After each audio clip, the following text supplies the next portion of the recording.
buenos días.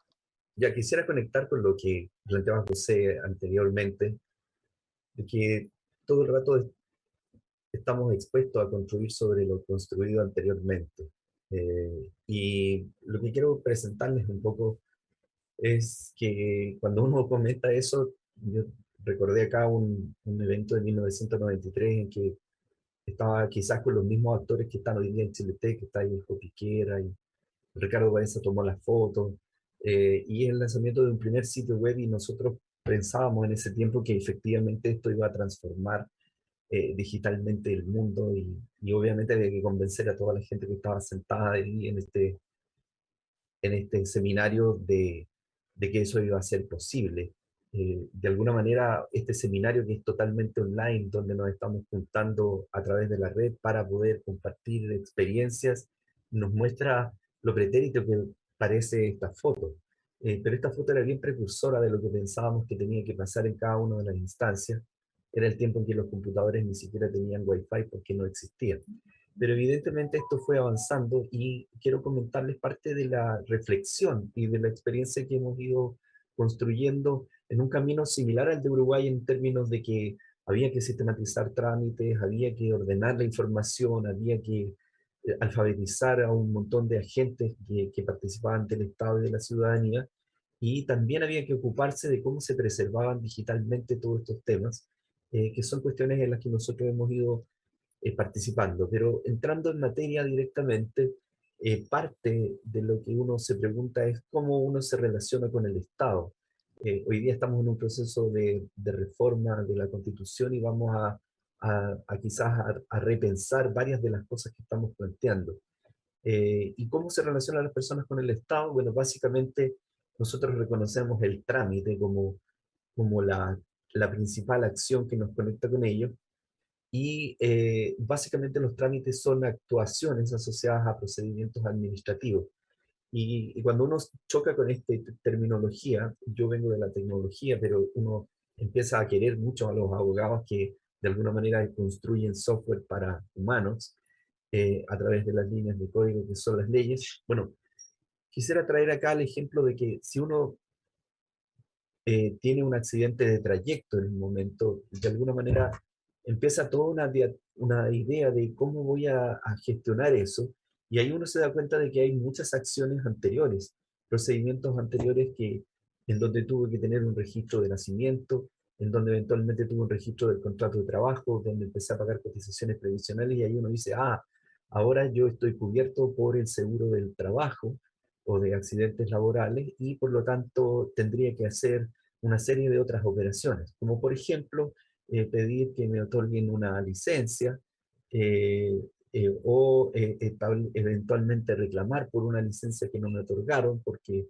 eventualmente no iba al trabajo, sino que iba de vuelta al trabajo y pasé a otro lado. Y esas cosas se discuten hoy día y son parte de las pequeñas detalles que cada ciudadano hoy día enfrenta. Eventualmente estos procedimientos van creciendo y se generan otras carpetas donde voy a tener una licencia médica común, porque a lo mejor me dio una depresión, y eventualmente voy a tener que tramitar seguros complementarios que al final, si también tengo que hacer un reclamo o tramitar algo, voy a ir a otra institución, que es la CMF o la ex CSS, y que finalmente, si todo esto se complica, un día voy a tramitar mi pensión de invalidez porque ya no puedo seguir a lo mejor operando, y eso voy a verlo con una comisión médica o con la super de pensiones, y voy a tener que relacionarme con un sistema que se llama SCOMP. Bueno, todo esto es bien complejo, pero tiene la posibilidad de que cada una de estas acciones, cada uno de estos trámites, en nuestra historia de vida dio origen a una carpeta donde están almacenados esos documentos que constituyen finalmente un expediente. Y este expediente de nuestro accidentado amigo acá tiene muchas otras cosas que ocurrieron antes y otras que ocurrirán después, que serán puramente digitales. Eventualmente todos nosotros tenemos estos expedientes, y uno se pregunta, bueno, ¿dónde están? ¿Cómo se manejan? ¿Quién tiene acceso a ellos? ¿Quién puede ver las carpetas? ¿Serán digitales? ¿Serán físicos? Y bueno, obviamente estos expedientes que yo he mostrado aquí son una pequeña muestra de los 18 millones de expedientes que ya seguramente existen al menos asociados a las personas porque tienen partidas de nacimiento. Y obviamente nos preguntamos qué es lo que va a pasar en el futuro, en que todos estos van a ser digitales, pero también hay una cosa muy importante respecto de qué es lo que pasa con las cosas que se documentaron en el pasado y que a veces tienen que ver con cosas que sí nos interesan, desde nuestras declaraciones de renta antiguas, pero también si uno tiene inscrita una propiedad o de alguna manera hay algún título de dominio o eventualmente en el fondo una serie de registros que probablemente no partieron digital, no partieron pensados así, y esos procesos forman parte de la historia del presente. Entonces, una de las gracias, y que creo que reflexionando sobre lo que nos planteaba nuestro amigo de Uruguay, yo creo que recién hoy día la Ley de Transformación Digital del Estado está estableciendo un marco adecuado para el desarrollo de prácticamente todo este proceso transformador y nos da una posibilidad de hacerlo rápido. Yo creo que es muy interesante rescatar que esta ley es, yo diría, bastante buena en el sentido de que parte de una ley que ya era bastante buena. O sea, cuando uno lee la ley de transformación digital se da cuenta de que es una versión digital de la ley 19.880 que establecía los procedimientos administrativos y los actos de administración del Estado.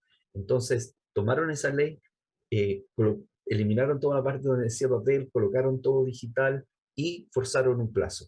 Yo creo que ese es un gran mérito de lo que ha estado pasando ahora y eso nos permite de alguna manera decir que todas las otras leyes anteriores de bases de administración del Estado, el antiguo y famosísimo Decreto Supremo 81, que ya en el 2004 establecía que íbamos a ser los supercampeones de la digitalización porque teníamos una norma para intercambio de documentos electrónicos, pero eso no pasó. Teníamos que reformular también en esta ley cómo iba a ser el funcionamiento del Archivo Nacional para efectos de cómo iba a ser la preservación final de toda esta información, y por lo tanto nos muestra prácticamente 90 años de transformación legal que de alguna manera se sintetizan en este instante, que de alguna manera solo define un escenario. Y ese escenario va a competir o va a verse afectado con otras leyes que van por el lado sobre el acceso a la información pública. Hoy día cada ciudadano puede ir y pedir para cada procedimiento, quiero saber el estado de ese trámite. Y hoy día efectivamente los temas de trazabilidad, de dónde está cada cosa, son sumamente relevantes.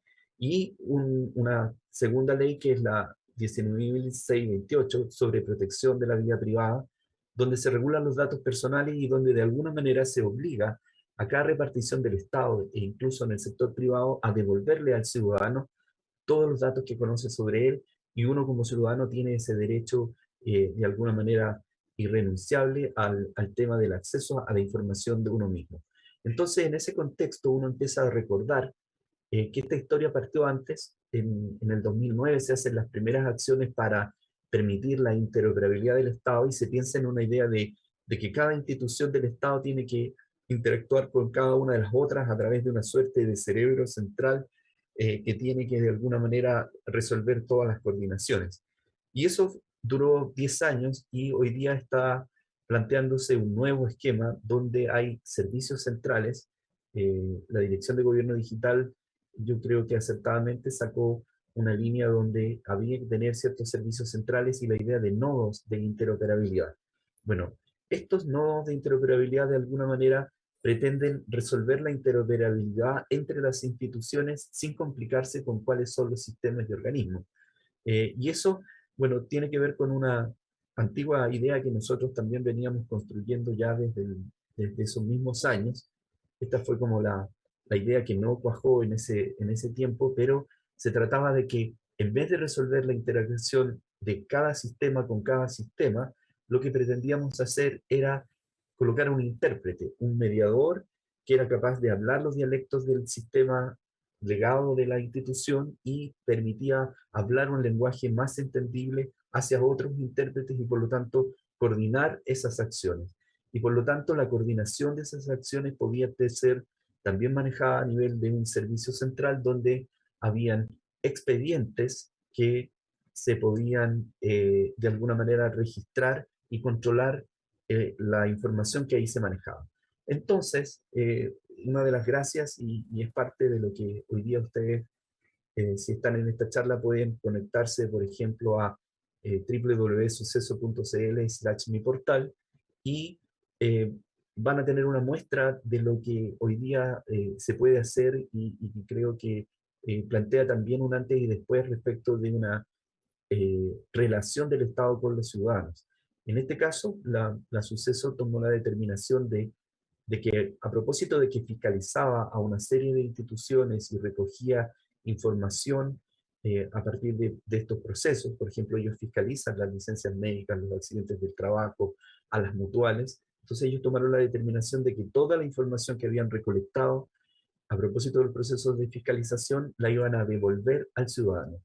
Y ese es un gesto bien interesante porque hoy día uno puede obtener todos los datos que históricamente ha tenido o que se han registrado a propósito de la acción de esta institución. Las licencias médicas, los accidentes del trabajo y recientemente, por ejemplo, sobre esta misma tecnología se implementó un servicio durante la pandemia sobre la licencia médica preventiva parental, que lo interesante ahí es que el proyecto de ley se terminó de tramitar algo así como un jueves, y el lunes había que tener el servicio eh, puesto en el aire para poder administrar este servicio. Y eso obviamente nos muestra un nivel de exigencia mucho mayor respecto de cómo esto tiene que realizarse. Entonces, ahora, ¿cómo esto es posible? Bueno, esto es posible porque nosotros desarrollamos una pieza de software que le llamamos mediador, que es capaz de hablar distintos dialectos a los distintos sistemas y o, resolver, por ejemplo, el enlace con clave única para poder tener la identificación digital del ciudadano. Eventualmente podemos consultar a servicios que están construidos sobre estos dialectos antiguos, como SOA, ¿ya? O hablar directamente a bases de datos, etcétera. Y una de las gracias es que podemos entregar esto en dos sabores. Lo clásico que hoy día todos los programadores modernos usan, es que es recibir un JSON, que es una suerte de ADN con los datos que quiero manejar, y también construimos la idea de un widget. Y sobre este widget es bien interesante porque este widget lo construimos pensando en que uno podía insertarlo en cualquier sitio web que estuviera autorizado por la institución que de alguna manera gestiona esos datos. Y esto entonces permitió que a través de un sistema de autenticación y llaves que gestionan, se conectan con los temas de reconocer los dominios de un sitio web como un sitio web, digamos, reconocido por esta institución, entonces nos permite resolver la siguiente acción. Hoy día ya tenemos un mediador que interactúa con los sistemas de una institución y entrega los servicios en su portal, que es lo clásico que hoy día puede ocurrir. Pero lo que queríamos hacer era que esa información pudiera operar en el Ministerio de Desarrollo Social, en el Ministerio del Trabajo, en la Superintendencia de Salud y una serie de instituciones que necesitan esta misma información que se entrega en un portal. Entonces, hasta ahora en Chile habíamos como implementado la idea de automatizar el rebote entre instituciones, y una de las cosas que se está buscando entonces es que la información siga al ciudadano en todos los lugares donde él podría requerirla. Y una de las cosas que además daría un fuerte impulso a esto era la idea de, ok, la Suceso hoy día puede compartir su información, pero ¿qué pasaría si todas las instituciones de un ministerio pudieran compartir su información de manera controlada con otras instituciones? Y ahí nace la idea de que podamos instalar una red de mediadores en una nube común que de alguna manera resuelve la interacción con los distintos sistemas, ¿ya? Cuando uno ya ha trabajado en este mundo y se da cuenta que durante 20 o 30 años han desarrollado sistemas, uno a veces encuentra distintas faunas, distintos artefactos tecnológicos dentro de las instituciones que siguen funcionando y que deben seguir operando porque son sistemas críticos. Y el proceso de cambiarlos o transformarlos puede ser muy arduo, y por lo tanto acá lo que hacemos es colocar una nube común de mediadores que intermedian a todos los sistemas y permiten entonces que la información de cada institución pueda fluir a otra institución de la misma manera. ¿Y cómo esto se ve reflejado? Bueno, hoy día se pueden ustedes, por ejemplo, conectar a este portal de la Superintendencia de Seguridad Social y de la misma manera se van a poder conectar a un servicio especial de mi portal del Ministerio del Trabajo, donde en ambos acceden con clave única, y eso también es un avance al menos. No es un sistema de identidad digital tan robusto, pero ya permite establecer una identidad oficial de cada ciudadano a través de su cédula de identidad. Entonces, una de las gracias es que cuando yo entre a cualquiera de estos dos portales, este pedazo de la página que está aquí fue construido como un widget y puede entonces ser visto en distintos sitios y puede ser visto no porque estemos entregando la información entre las instituciones, sino porque la suceso está entregándole al ciudadano su información en cualquier parte que éste lo requiera. Y por lo tanto ahí surge la posibilidad de que hay una serie de trámites que están enlazados entre estas instituciones que pueden eh, ahora eh, disponibilizar la información del ciudadano para usarlo. Por ejemplo, en este caso, ustedes pueden obtener una copia de su licencia médica oficial, descargarla y eventualmente enviarla a otra institución. Esto es sumamente interesante porque el, el piloto del Ministerio del Trabajo va a poner a este ministerio en primera línea respecto de devolver al ciudadano toda su información y lo segundo, permitir que esa información a través del ciudadano pueda pasar de una institución a otra de manera arreglada.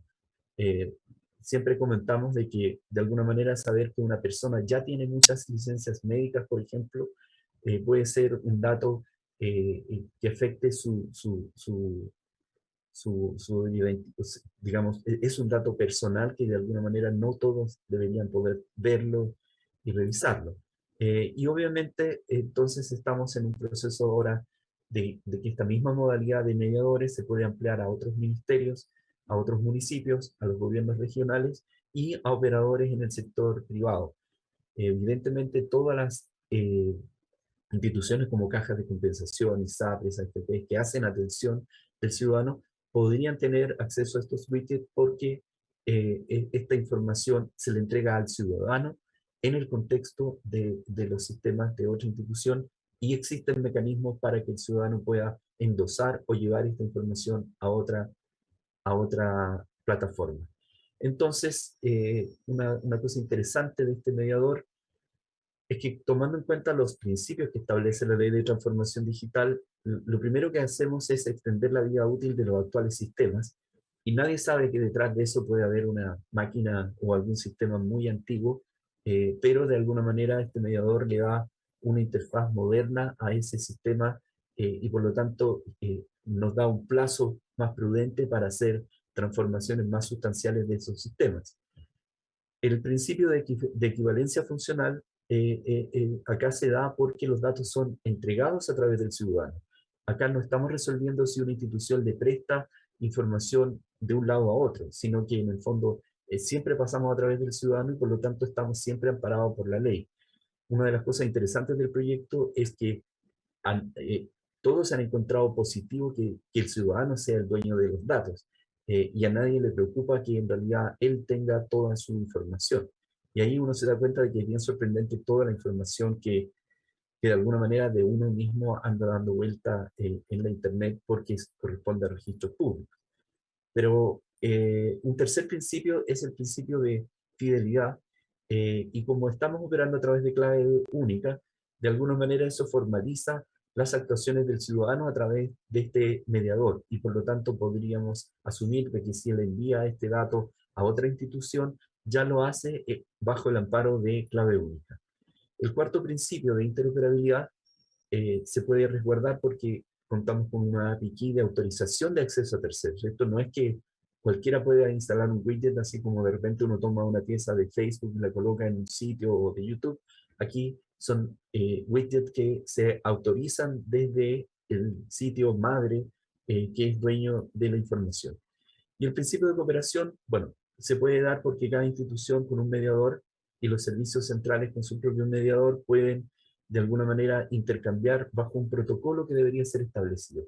Y aquí viene la idea interesante y la reflexión que yo les planteo es que hoy día estamos esperando el reglamento de la ley, que consiste en 5 o 6 normas técnicas que están en proceso, que van a regular la interoperabilidad, la seguridad de información, el cómo se manejan los documentos y expedientes electrónicos, las notificaciones, la autenticación, y por lo tanto ahí se va a establecer una norma que no define qué marca de software usar, sino que define cuál es el estándar que se va a usar para el intercambio y para la conversación entre sistemas.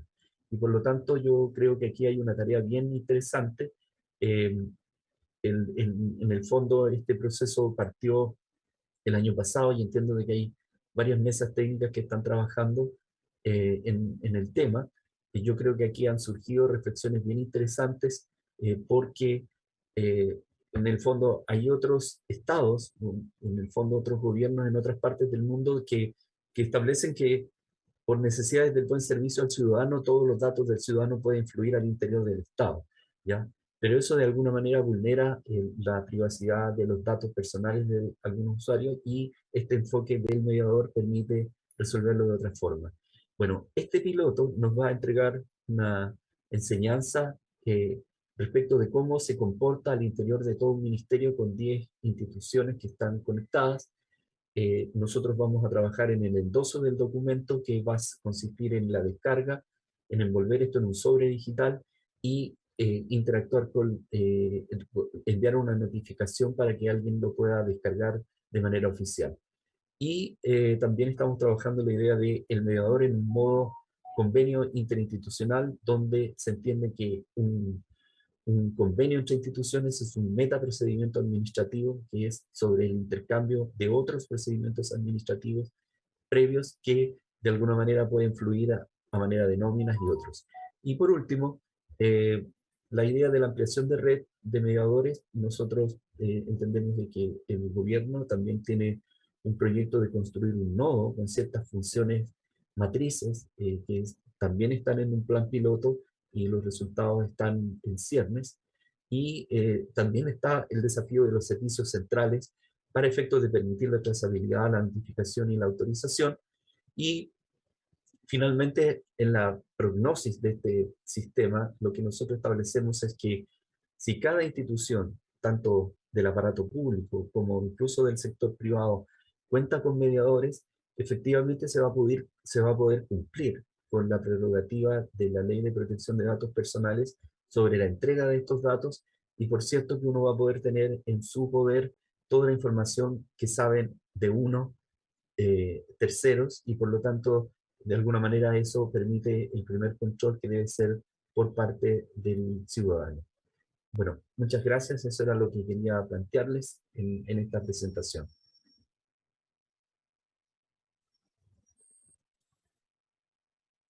Ya estamos de regreso. Muchas gracias, José, por esta presentación que acabas de realizar.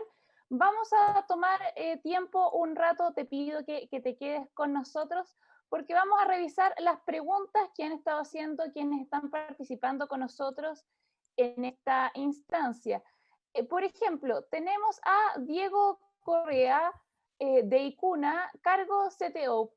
Dice, si ves viable la implementación de blockchain para mantener la fiabilidad del sistema impuesto, desde la recolección hasta el gasto por persona. Bueno, yo pienso que eso es claramente parte del ecosistema que viene. O sea, una de las cosas que nos ha sorprendido ahora es que la necesidad de que esto esté distribuido es un elemento súper importante. Hoy día, por ejemplo, se están tomando decisiones respecto de dónde residen estas cosas. Por ejemplo, un trabajo muy interesante que bueno, lo traigo a circulaciones. Hoy día, por ejemplo, la Biblioteca Nacional tiene que llevar registro de todos los medios electrónicos que se publican en Chile. Y entonces uno dice, bueno, eso va a ser guardado en la Biblioteca Nacional, ya, pero de alguna manera eso tiene que estar protegido porque es parte del patrimonio digital de nuestro país. Y ahí uno empieza a decir, bueno, cómo esto de alguna manera, utilizando elementos como blockchain u otras tecnologías, permite, digamos, tener distribuida la responsabilidad de la autenticación de los documentos. Yo creo que eso es un aspecto muy interesante, pero lo siento que en el fondo hay formas distintas y más simples de resolver ciertos temas. Yo creo que blockchain podría tener una aplicación, por ejemplo, en los temas de las fichas clínicas de salud, por ejemplo, que es un tema muy antiguo, donde uno dice, cómo, por ejemplo, mis datos personales sobre mis atenciones médicas, por ejemplo, está en mi poder. Lo que nosotros estamos planteando a través del mediador es que en general tú puedas saber cuál es toda tu información distribuida en distintos lados, pero que tú tengas acceso a él. Porque hoy día se da la asimetría de que, eh, por ejemplo, tu ISAPRE eh, tiene mejor información que tú respecto de tus propias prestaciones, básicamente porque se acuerda que hace 20 años te atendiste por una dolencia o que te hiciste una operación y tú ya te habías olvidado. Yo tengo la sensación de que hay que pensar bien cómo blockchain y otras tecnologías pueden aplicarse y cuál es su función más relevante en términos de entregar ahí esos temas. Yo creo que en los aspectos monetarios o de económicos podría haber una operación directa. Claro, Pepe, ahí hay un tema bien importante que nosotros lo hemos visto de repente en la opinión pública, precisamente apuntando a la interoperabilidad. Pasa mucho esta burocracia que tenemos los chilenos, que ahora se ha digitalizado un poco más a raíz de la pandemia. La gente ya sabe cargar documentos a ciertas plataformas, enviar correos, etcétera. Pero muchas veces la opinión pública pide que vayamos más allá. Yo creo que eso se va a solucionar con la nueva ley de transformación digital, en el sentido de, en vez de yo, ciudadano, tener que cargar un documento que descargué de otra plataforma, Ujú. por ejemplo, que se puedan enviar por interno directamente si tú necesitas un documento del registro civil, que no tenga que ir el ciudadano a sacarlo del registro civil, sino que se envíe directo a, no sé, X ministerio donde se esté haciendo un trámite. Esto se viene conversando hace varios años acá en Chile. Estamos avanzando con la ley, estamos avanzando con el impulso de distintas empresas como Newtenberg, pero Ujú. ¿cuánto más allá nos falta para llegar a esta realidad donde la burocracia queda un poco más en el pasado? Mira, yo pienso que lo que estamos proponiendo es justamente una pieza bien clave. Mira, te cuento de hecho un hecho bien clave. Hoy día, por ejemplo, este examen, este postnatal de emergencia, donde las mamás recibían una licencia médica adicional, resulta que se gestionó durante la pandemia y hoy día continúa eso como un beneficio que es un subsidio básicamente de cuidado de los niños. Entonces, había que resolver, por ejemplo, el tema de que ahora el IPS, por ejemplo, necesita saber si una mamá fue beneficiaria de la licencia médica preventiva parental y si fue beneficiaria, entonces tiene derecho a este otro subsidio. Eso, por ejemplo, hoy día se hace en línea y efectivamente se puede validar y se puede entregar y efectivamente tú no tienes para qué pedirle a alguien que atestigue que eso lo hizo. Ahora, ¿cuál era la lógica de eso? Que eso se hace a través de un convenio. Y ese ¿Ya? convenio efectivamente permite establecer los temas. Ahora, hay convenios que son más complejos porque la información que se maneja del ciudadano es mucho más compleja y ahí es donde en realidad la anuencia del ciudadano puede ser mucho más relevante porque efectivamente tú tienes que consultarle a él si quiere autorizar, por ejemplo, que vean tus datos. Por ejemplo, en la ficha de protección social, hoy día eso se da porque tú tienes que compartir tu información. Hoy día, por ejemplo, un banco que opera, por ejemplo, con el servicio de impuestos internos, yo hoy día autorizo a impuestos internos para que, por ejemplo, mande mi carpeta tributaria a un banco. Ujú. Pero uno de los temas que hoy día es preocupante es, bueno, eso efectivamente llega al banco y uno supone que hacen buen uso de eso, pero ¿dónde queda eso? ¿Quién más ve esa información? ¿Eso puede, por ejemplo, fluir de un lado a otro? Yo creo que ahí hay temas de cuidado de esa cadena de información que debe ser resuelta de una mejor forma. Y ahí, por ejemplo, podría ser interesante que la norma de trazabilidad, por ejemplo, nos indique quién fue el que miró mis datos y con qué tipo de autorización. Y ahí yo Claro, creo que vamos a pasar a un sistema basado en la confianza en el sentido de que si tú haces mal uso de los datos, me voy a enterar y te van a sancionar. Entonces, por lo claro. tanto, puedo operar con mayor tranquilidad y no como en la versión aprensiva de hoy, que es no compartamos porque eventualmente podríamos, digamos, cometer un error en la administración de esta información. Yo creo que Claro. tenemos que volver a un sistema de confianza donde se sepa exactamente quién ve cada dato Y eso, la norma de trazabilidad debería identificarlo. Pepe, una última pregunta. ¿Está preparado el Estado para tener un organismo potente de fiscalización? Porque claro, como dices tú, tendríamos un sistema basado en transparencia, donde podríamos ver quiénes ven o no nuestros datos.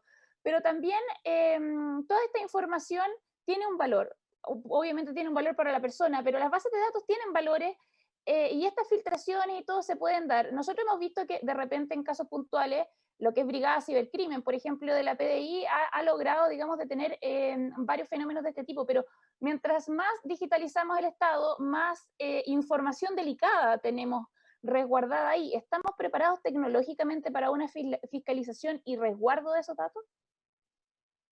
Mira, esa pregunta es bien compleja porque hoy día hay muchos registros públicos que de alguna manera comparten esa información. A uno le puede sorprender, pero hoy día el servicio, por ejemplo, electoral, en razón de su función, tiene que publicar una nómina de los potenciales votantes de una elección.